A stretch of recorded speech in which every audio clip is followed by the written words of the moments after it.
c'était la première fois que... C'est ce jour-là que j'ai réalisé que Dieu me connaissait, en fait. Mhm.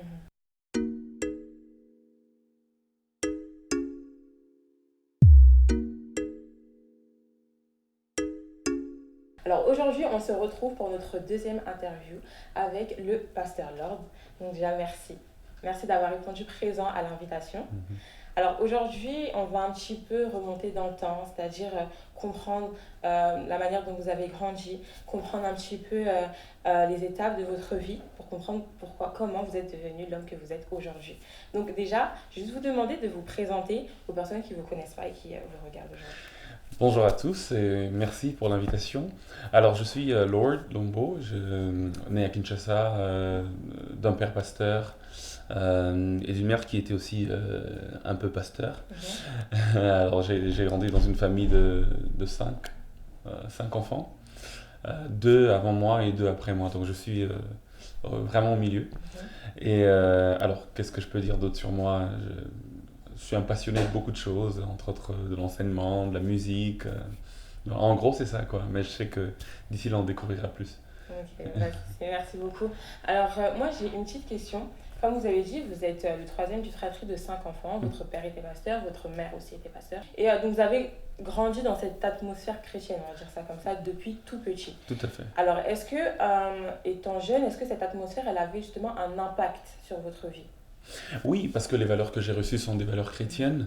Et donc, du coup, la manière dont je marchais, la manière dont je faisais les choses, il y avait toujours quelque part. Et puis, vous savez, les enfants de pasteurs, généralement, il y a comme ce, il y a comme ce poids au-dessus d'eux.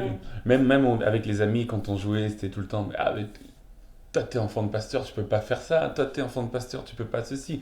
Donc, il y a comme un poids sur nous. Mhm. Et donc, j'ai grandi avec ce poids-là.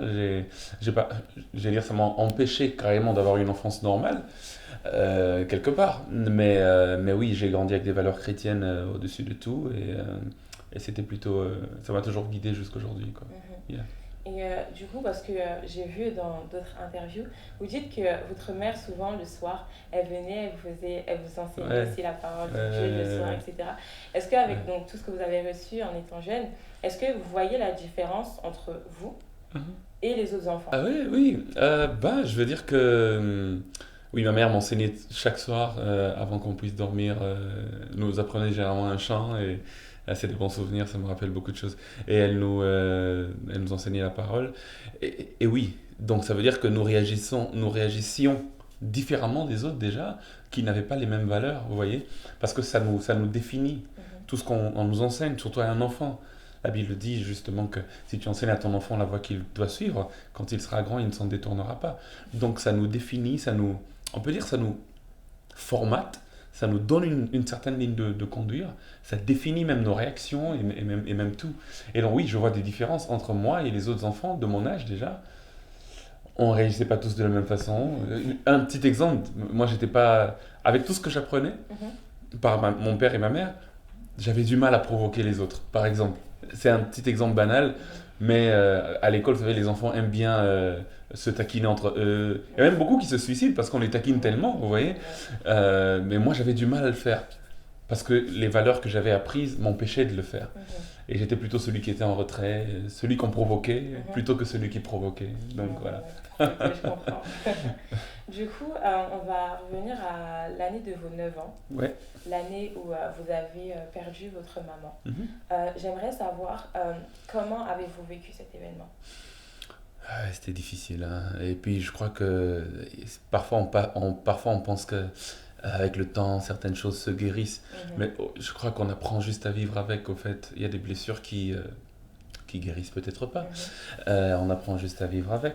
Mais c'était difficile. Moi j'ai appris ça comment? Ce jour-là j'avais classe, je devais aller au cours. Et bon, ma mère était à l'hôpital, ça faisait déjà 4 5 jours, Mhm. parce qu'elle avait connu un grave accident. Elle était complètement brûlée. Et donc, nous, on nous avait simplement dit, bon, c'est pas grave, c'est juste son bras qui est brûlé et tout, alors que c'était vraiment grave, c'était tout le corps et tout. Et donc, je vais à l'école, et je me souviens très bien, à 9h30 à peu près, c'était la récréation.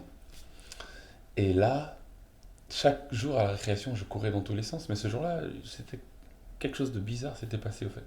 J'étais très triste, hyper triste. C'est comme si j'avais su que quelque chose s'était passé. Et quand on me dit qu'elle était morte vers 9h30, je me dis, ah, je comprends en fait. Même si j'étais jeune, je comprenais pas bien les choses, mais mon esprit avait saisi quelque chose. Après les cours, ce qui était bizarre, au lieu de nous ramener à la maison comme d'habitude, on nous emmène très loin, dans la famille d'un ami à papa. Et il y a un pasteur qui vient là et qui commence à nous raconter des trucs. On se demandait, mais de quoi il parle? Vous savez, Jésus vous aime, vous savez, dans cette vie. C'était un truc de fou.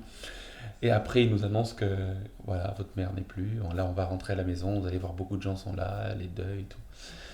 Et puis on rentre, on voit tout plein de monde, ça fait des milliers de personnes réunies en un rien de temps. Il devait être 16h. Elle était morte depuis 7 heures seulement. J'ai vécu ça très mal, à vrai dire. Comme je ne suis pas quelqu'un qui extériorise forcément ce que je ressens, j'ai tout pris sur moi. Mais ce n'était pas du tout la bonne méthode non plus. Parce que j'ai souffert en silence pendant des longues années. Et voilà, quelque part, ça m'avait aussi un peu déformé. Parce que j'ai trop encaissé, finalement, ça détruit beaucoup de choses, je crois, au-dedans.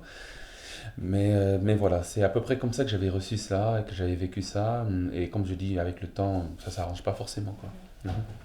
J'ai une question justement par rapport à cet événement. Qu'est-ce que ça a pu provoquer en vous? Parce que en lisant le livre Les Ténèbres de Dieu, donc votre livre qui est sorti en 2016, je cite, vous avez dit: dans mon cas, perdre ma mère très jeune a été un élément qui a beaucoup contribué au fait que je fus très taciturne, un brin renfermé et manquant beaucoup d'assurance en moi. Oui, j'étais très taciturne. Déjà, de nature, j'étais quelqu'un de très renfermé. Même quand ma mère était là, j'étais le genre d'enfant qui aimait être dans son coin. Mais il est vrai que ça a beaucoup accentué la chose. Beaucoup, parce que, par exemple, moi je l'aimais tellement trop, ma mère, que quand elle est morte, j'ai continué de l'aimer, vraiment encore très fort, mais de loin, parce qu'elle n'était plus là. Et ça m'a déformé dans le sens que, pour moi, j'ai quelque part comme emmagasiné dans ma tête que aimer quelqu'un ne veut pas forcément dire que la personne doit être avec toi tout le temps. Tu peux aimer de loin. Et donc, tu vois, même dans les relations que j'ai finalement eues plus tard, amoureuses et tout, j'étais toujours quelqu'un qui, même dans la relation, aimait garder sa distance. Vous voyez? Parce que j'ai appris à aimer quelqu'un très fort, mais de loin, pendant plusieurs années. Et donc, ça m'a déformé. Ce qui fait que même dedans, c'était forcément compliqué. Mais bon, je crois qu'avec l'aide du Seigneur, quand j'ai rencontré vraiment, vraiment le Seigneur, les choses ont commencé à s'améliorer un tout petit peu, quoi. Et je crois que je suis encore dans ce processus d'amélioration. Du coup, j'aimerais revenir sur le fait que grâce à Dieu, vous avez pu surmonter ça. Je voulais savoir vraiment comment avez-vous surmonté cette épreuve, étant jeune, sachant que vous avez 9 ans, et un petit garçon. Le déclic a commencé quand j'avais 18 ans, donc 9 ans après, vous imaginez. Pendant ces 9 ans-là, avant que je n'aie 18 ans, je revenais souvent sur cela, je faisais mon deuil. J'ai fait le deuil de ma mère pendant 9 ans. À 18 ans, je me retrouve dans un camp des jeunes. Et là, il y a un prédicateur qui vient et il prêche le message, je me souviens très bien, c'était guérir les cœurs brisés. Et il parle de ce texte de Jésus qui dit, je crois, c'est une prophétie d'Ésaïe que Jésus reprend dans Luc 4, je crois, si je ne me trompe pas. Il dit, l'Esprit du Seigneur est sur moi, car il m'a et tout et tout. Il dit, entre autres, car il m'a pour guérir les cœurs brisés. Et il a commencé à développer dessus. Ah, mais je vous dis que... Et ce soir-là, j'ai pleuré toutes les larmes de mon corps. C'était même pas du tout beau à voir. Durant toute la prédication et tout, à la fin, d'ailleurs, j'ai gardé de très bons contacts avec ce prédicateur-là, Pasteur Olivier Okunda. S'il nous suivra, je le salue. À la fin, il a beaucoup prié pour moi. Et c'est ce jour-là que le processus de guérison a commencé. Je servais Dieu, je prêchais, je chantais déjà depuis très jeune. J'ai commencé très jeune, mais j'avais une blessure que je traînais. Et c'est ce jour-là que j'ai réalisé. J'ai eu une introspection et Dieu a commencé le processus de guérison, en fait. C'est par un prédicateur, par une prédication. Et du coup, est-ce que vous aurez peut-être une parole ou un conseil à ces personnes qui ont perdu un être cher très jeune, ou même pas jeune, mais voilà, qui ont perdu tout court un être cher, et est-ce que vous aurez quelque chose à leur dire. Parce que vous avez réussi à l'âge de 18 ans à surmonter ça 9 ans après, mais il y en a qui n'y arrivent pas. Et il y en a même qui se disent, qui rejettent même Dieu et se disent, mais comment Dieu a-t-il pu permettre ça dans ma vie? Il a enlevé ma mère ou il a enlevé mon père, enfin les personnes frère, voilà, les plus importantes de ma vie. Yeah. J'ai fait une grande rébellion contre Dieu aussi. Parce que moi je me disais que ma mère, elle sert Dieu. Et donc, ma mère nous disait toujours que Dieu nous aime. Et puisque elle aussi aimait Dieu, donc j'imaginais qu'elle et Dieu, ils avaient une relation particulière. Tu vois ce que je veux dire? Et comment le Dieu qui dit qu'il aime ma mère, et qui nous aime aussi, permet que quelque chose de comme ça arrive. Donc, soit ce Dieu-là n'est pas du tout quelqu'un qui nous aime, raison de plus pour ne pas nous approcher de lui, soit ce Dieu-là n'existe pas du tout, et que c'était juste une théorie qu'on nous a apprise. Et j'avais opté pour la deuxième option. J'ai passé un temps dans ma vie d'athéisme, si je veux dire comme ça, où je niais complètement l'existence de Dieu. Et je suis tombé sur des écrits philosophiques de plusieurs philosophes, Jean-Paul Sartre, plusieurs. Et là, je me suis versé dans cela.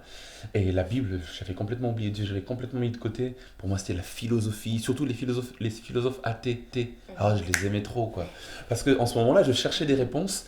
Et eux m'ont vraiment conduit vers l'autre côté. Et jusqu'à ce que finalement, Dieu lui-même, il a jugé de me ramener. Et je peux vous assurer que la philosophie et tout ce qui va avec ne m'a pas aidé, quoi. Ça n'a fait que renforcer ma colère, ma haine et tout. Mais c'est vraiment le Seigneur, quand je l'ai rencontré véritablement, qui a commencé le processus de guérison. Tout ce que je peux dire à ceux qui passent par ce genre de moment, c'est de compter sur Dieu, sur son esprit qui nous console.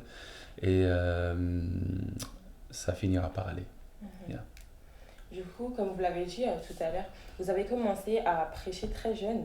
Vous avez commencé, si je me souviens bien, même à l'âge de 10 ans, vous étiez déjà dans la chorale de l'Écodim. Oui, tout à fait. C'est ça. Et même plus jeune que ça, déjà 5-6 ans, je chantais à l'Écodim. Et donc, vous avez même commencé à prêcher très, très, très jeune. Et donc, moi, je voulais savoir, quelles sont les difficultés que vous avez rencontrées? Parce que vous étiez jeune, vous prêchez, enfin, c'est pas tous les enfants à 15 ans qui prêchent. Les grandes difficultés que j'ai rencontrées, c'est surtout le mépris de ma jeunesse. Quand tu prêches, encore quand c'est devant les jeunes, ça va. Mais moi, j'ai eu des leaders, mon père lui-même pasteur, et puis plus tard le pasteur Roland Dallot, qui est mon père spirituel. J'ai eu des leaders qui, très jeunes, ont cru en moi. C'est-à-dire, mon père, j'avais 15, 16, 17 ans, il me laissait prêcher à l'église, devant toute l'église. Alléluia!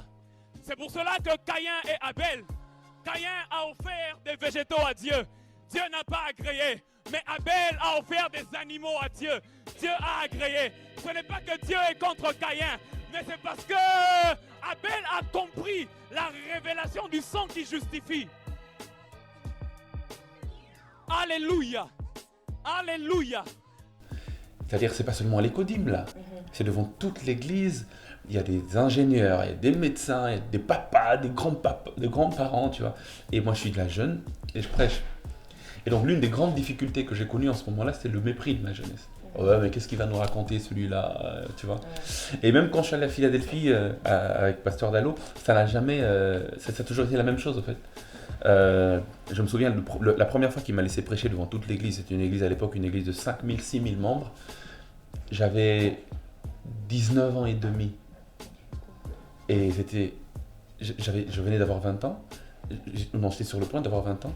Et c'était devant toute l'église que je devais prêcher. Un petit bébé, je revois la vidéo, c'est sur YouTube et tout. Genre, à peine je venais de quitter le lait maternel, en fait. Tu vois ce que je veux dire? Je suis vraiment encore un petit bébé. Mais voilà, on m'a rapidement poussé vers ces choses parce qu'ils ont cru en ce que j'avais. Et l'une des grandes difficultés, c'était le mépris de ma jeunesse. Et donc, une autre difficulté un peu différente, c'est que j'ai donc dû ne pas vivre ma jeunesse, vite grandir. Parce que tu te dis que, ok, les aînés vont t'écouter, les parents vont t'écouter et tout, tu dois te comporter en grand. Alors qu'au fond, tu es peut-être encore jeune, tu as encore besoin de faire quelques erreurs, tu vois ce que je veux dire. Tu as encore besoin de, voilà, mais il faut vite passer à autre chose. Et ça m'a fait grandir vite, mais en même temps, quelque part, Si ça devait être recommencé, j'aurais préféré quand même, allez, que Dieu aille mollo, tu vois ce que je veux dire. Yeah. Mais bon, mais je regrette pas, c'est l'histoire de ma vie, quoi. Du coup, j'aimerais juste savoir à partir de quel âge avez-vous vraiment compris l'appel de Dieu, pris conscience vraiment de l'appel de Dieu sur votre vie? J'avais 15 ans. Et là, je jouais au foot, parce que je voulais devenir un footballeur. Mm. Et j'étais pas mal, hein, je te promets, j'étais pas mal du tout. Alors, à 15 ans, mon père, qui a vite remarqué que j'avais un talent de foot, m'a fait inscrire dans une école belge, chez nous là-bas, dans une équipe qui joue très bien et qui forme. Et plusieurs sélectionneurs parfois aussi viennent voir et tout. C'était pour me donner un peu d'éclat. Je rêvais à l'époque de jouer à l'AC Milan et au Real de Madrid. Mais, en ce moment-là, alors que ma vie était sur le point de prendre une trajectoire particulière, Dieu me dit de tout abandonner. C'était clair. Comment je l'ai su? C'était un 1er janvier d'une certaine année, alors qu'on fêtait le passage vers le Nouvel An. Un prophète est venu qui m'a dit... Ah non, c'était extraordinaire. C'était la première fois que... C'est ce jour-là que j'ai réalisé que Dieu me connaissait, au fait. Il y a des choses que je gardais dans mon cœur. Personne ne savait, donc c'était entre Dieu et moi. Si je t'avais parlé et que quelqu'un vient me dire, je peux dire que peut-être c'est toi qui lui as raconté. Mais quand c'est moi-même, il est venu me dire, écoute, il y a 2 semaines, tu as pensé ceci. Là même que je suis en train de parler, tu es en train de voir ceci. C'était comme si ce gars me connaissait. Et puis il dit, non, c'est pas moi, c'est Dieu qui me révèle ces choses. Et ce Dieu-là me dit de te dire que tu as un appel dans ta vie. Il veut que tu le serves. Maintenant, ça n'attend pas demain que tu commences vraiment sérieusement. Et là, je me suis dit que tiens, il doit y avoir quelque chose. Tu vois, j'étais troublé. Et après, je commençais à avoir des visions, des songes, des rêves moi-même où Dieu me parlait, beaucoup de choses. Je voyais beaucoup de choses, d'expériences spirituelles. J'ai pris conscience que c'était mon chemin. Et très tôt, j'ai abandonné tout pour aller dans le chemin de Dieu. Déjà à partir de là, 15 ans, 16 ans, je commençais à prêcher à l'église, comme je vous ai dit tout à l'heure. Et c'est parti, quoi. Et c'est parti, jusqu'à aujourd'hui. Du coup, aujourd'hui, vous avez grandi. Vous êtes une grande personne, Ouais. Vous êtes pasteur, vous êtes aussi chantre, Yeah. Vous êtes aussi écrivain, Vous êtes aussi conférencier, donc vraiment plein de casquettes. Comment arrivez-vous à allier tout ça? Ouais, c'est pas toujours facile parce que déjà, les gens aiment catégoriser. Les gens, soit ils vous prennent que comme pasteur, soit ils veulent vous prendre que comme chantre. Les gens aiment catégoriser. Et il y a une nouvelle tendance aujourd'hui, les gens qui disent que quand Dieu appelle quelqu'un à être pasteur, la personne ne peut pas non plus être chantre au même moment. Il y a beaucoup d'émissions que je vois sur les réseaux qui critiquent tous les pasteurs chantres. Donc ils disent c'est impossible. Voilà. Je vois tout plein de choses comme ça parce que les gens aiment catégoriser. Mais moi je ne me vois pas comme ni pasteur, ni chantre, ni ceci. Honnêtement, je ne me vois pas comme ça. Tout ce que je vois, pour moi, c'est un homme qui a des dons. Le don de chanter et de composer, le don de prêcher et de parler devant un public, le don d'écrire et de communiquer par les écrits, le don... Alors, vous voyez, tous les dons que j'ai, j'essaye simplement de les exploiter. Après, c'est les gens qui me donnent des casquettes. Parce que quand ils m'entendent prêcher, ou bien peut-être chasser un démon, ou peut-être... et puis, oh, c'est un pasteur.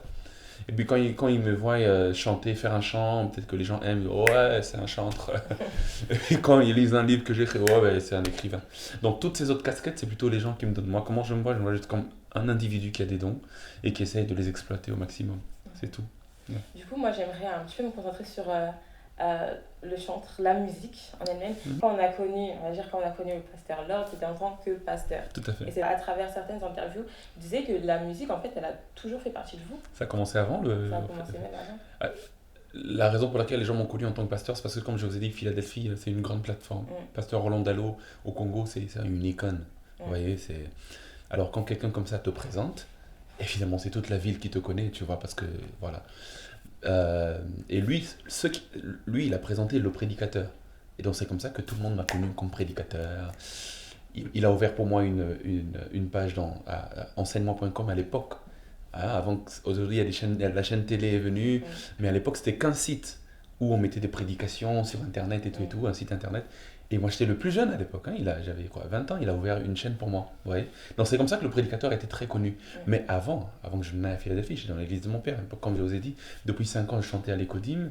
Ma mère était chantre. Vous savez que ma mère était chantre, hein? Oui, ma mère a chanté, elle a fait des albums. Ben oui. Bon, évidemment, il n'avait pas le même éclat que plusieurs ont eu à son époque ou que nous avons aujourd'hui. Mais ma mère était chantre, faisait des albums, elle écrivait des chansons, elle a fait beaucoup de choses. Et donc, j'ai grandi dans cela. C'est elle qui m'a fait aimer la musique. Dans la voiture, il y avait tout le temps la musique, à la maison, tout le temps la musique. Et elle nous faisait souvent écouter Runon Vumbi, pour ceux qui connaissent l'histoire.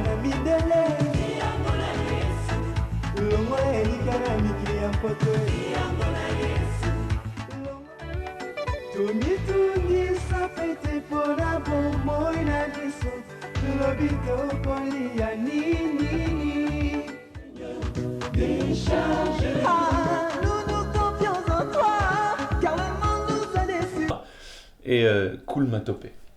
Éternel et désarmé, le tout-puissant, il est le feu dévorant.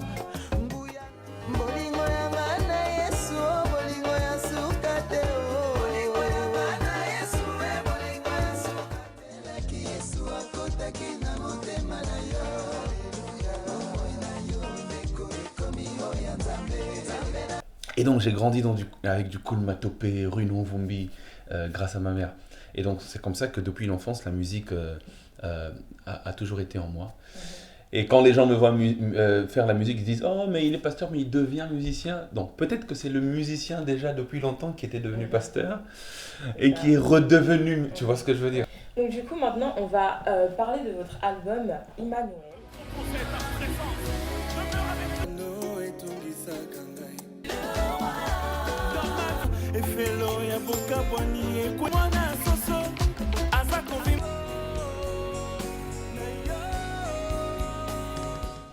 Alors déjà, j'ai envie de savoir pourquoi Emmanuel et pas Emmanuel.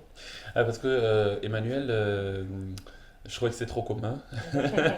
J'ai juste voulu prendre la forme hébraïque et c'était Immanuel.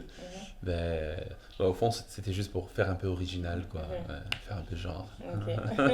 Et du coup, j'aimerais qu'on revienne sur quelques sons de cet album. On va commencer par le son.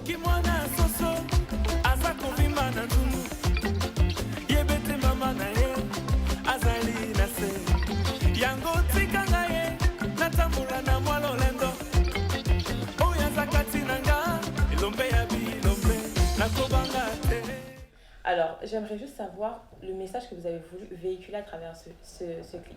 Parce que quand on regarde le clip, au début, on voit cet homme qui dit en lingala, mais je veux dire en français, qui dit « Mais vous les chrétiens, vous habillez pas. Vous habillez pas. » Ensuite, après, on voit qu'il s'évanouit, etc. Et quand il se réveille, on voit toutes ces personnes qui sont bien habillées, ça danse de partout, ça danse à gauche, à droite, ça rigole. J'aimerais savoir quel est le message que vous avez voulu véhiculer à travers ce clip et cette musique.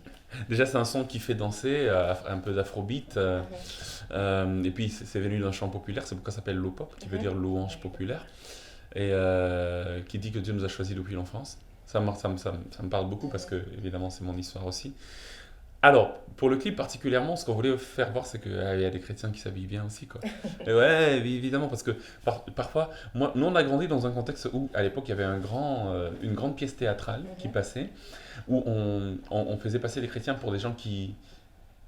Quand on voyait quelqu'un qui n'est pas bien habillé, qui a des chaussures bizarres, qui a juste un t-shirt rouge qu'on appelle même le sang de Jésus, et quand on voit quelqu'un comme ça, on dit « Ah, ça, c'est un chrétien ». Avec une grosse Bible, j'ai oublié le détail. Une grosse Bible, voilà, sous les aisselles. On dit ça c'est un chrétien. Mais quand on voit quelqu'un bien habillé, propre, on dit oh ça c'est pas forcément un chrétien. Alors c'est pas forcément une bonne image. Moi je pense que s'habiller, être décent, tant qu'on est décent et qu'on est propre, c'est bon quoi.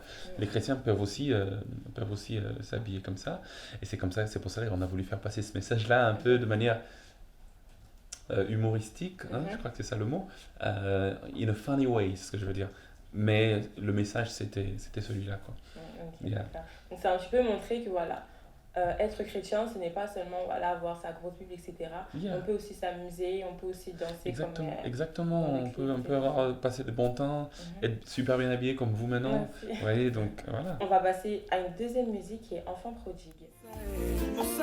Golgotha, tu envoya ton fils pour mourir sur la croix. Et fais-le, ya boka bwani, et kouya loko la mur ya Jéricho. Wetena koma, moninga ya papa Nzambe.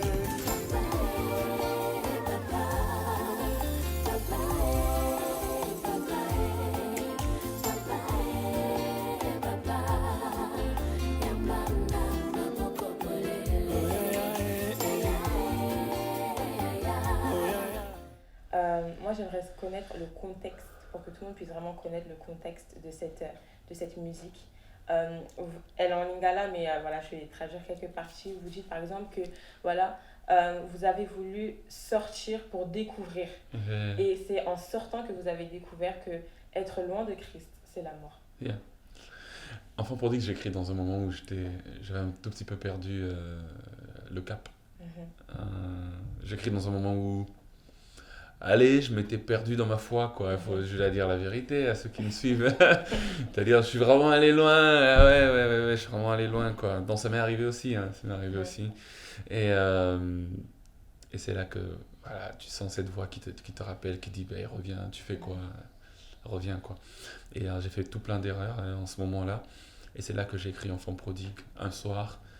Et j'ai juste pris l'histoire de la Bible, dans Luc 15, d'Enfant prodigue, qui me parlait personnellement en ce moment-là, et j'ai juste mis des paroles qui allaient avec ma situation. Et donc c'est un chant qui me touche particulièrement. C'est de la rumba, c'est en lingala, et déjà que c'est de la rumba et que c'est en lingala, ça ferme l'éclat de la chanson. La chanson ne peut pas aller vers tout le monde, contrairement à Emmanuel qui est en français, tu vois. Et donc voilà, qui a donc un plus grand chant. Ça touche encore plus de monde. Mais Enfant prodigue, c'est un peu fermé. C'est que la communauté congolaise qui connaît bien. Mais c'était ça le truc. Donc je pense que celui qui suit Enfant prodigue, celui qui se trouve un peu loin de Dieu et qui aimerait revenir, je lui recommande Enfant prodigue. Je crois que c'est le chant le plus profond dans ce sens-là, le sens de repentance et tout. En tout cas, du coup, vous nous avez un petit peu parlé de votre vie, un petit peu parlé de vos musiques, etc. Je vous en remercie. Merci d'avoir été honnête, d'avoir parlé vraiment avec le cœur. J'aimerais juste savoir si vous avez peut-être un message pour toutes les personnes qui vous regardent, qui ont vécu peut-être, qui sont passées par les mêmes situations que vous, qui eux aussi sont passés par des moments où, voilà, franchement, spirituellement, ça n'allait pas. Ils sont sortis pour découvrir autre chose. Ces personnes qui, voilà, ces jeunes, parce que quand on s'adresse aussi à des jeunes, voilà, ces jeunes qui ont accepté Christ, mais il y a toujours des hauts et des bas, etc. Est-ce que vous pouvez leur donner un message? Ce que je peux vraiment dire, c'est que la vie chrétienne n'est pas facile. Toujours des choses qui font ce que parfois on a envie d'abandonner. Moi, ça m'est arrivé, si je dois compter le nombre de fois que j'ai eu envie d'abandonner, on peut arriver dans les 3 millions. Donc, comme pour dire que ça arrive tout le temps, t'as envie d'abandonner, il y a des obstacles, il y a des ceci, il y a de cela et tout. Mais ce que je veux dire, comptez toujours sur l'amour de Dieu. Comptez toujours sur l'amour de Dieu qui vient toujours nous relever et qui vient nous dire que tu peux toujours compter sur moi. Peu importe le nombre de fois où tu tombes, peu importe le nombre de fois où c'est difficile, il y a Dieu qui te dit que tu peux toujours compter sur lui. Alors moi j'aimerais dire, concentrez-vous sur cela. N'écoutez pas la voix du diable qui veut vous éloigner de Dieu. N'écoutez pas votre propre voix à vous-même aussi, qui de temps en temps veut vous éloigner de Dieu. Mais écoutez Dieu, et il est toujours amour. On a parfois l'impression c'est un Dieu colérique avec une longue barbe blanche et qui a un fouet à la main, qui au moindre dérapage, il tape fort et tout. C'est pas cette image-là que moi j'ai de Dieu. Et c'est pas cette image-là que la Bible enseigne de Dieu. Il est vrai qu'il arrive de punir aussi, mais c'est toujours avec amour. Et surtout, il a toujours les bras ouverts. C'est la raison pour laquelle sur la croix, Jésus est mort les bras ouverts.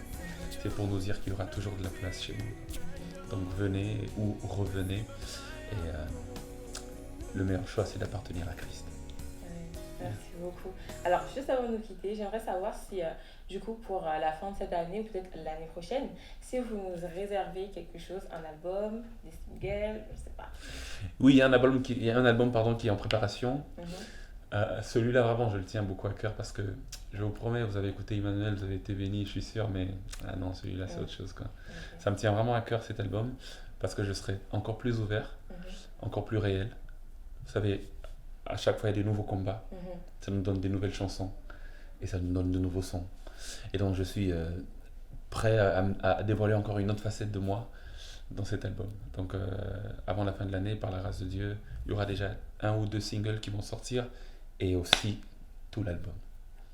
Yeah. Eh ben, on attend ça avec impatience. Merci. En tout cas, merci pour votre présence. Merci d'avoir répondu présent. Et on se retrouve prochainement pour une autre interview sur la chaîne de Focus. Ton pardon a précédé les fautes. Ton amour a supplanté ton jugement. Et quand il m'arrive de trébucher, tu me restaures. Ton pardon a précédé nos fautes. Ton amour a supplanté ton jugement. Quand il nous arrive de trébucher, tu nous restaures. J'aimerais que tu déclares ces paroles avec force. On y va. Je me lèverai de tous mes justes, j'avancerai jusqu'à ton cœur.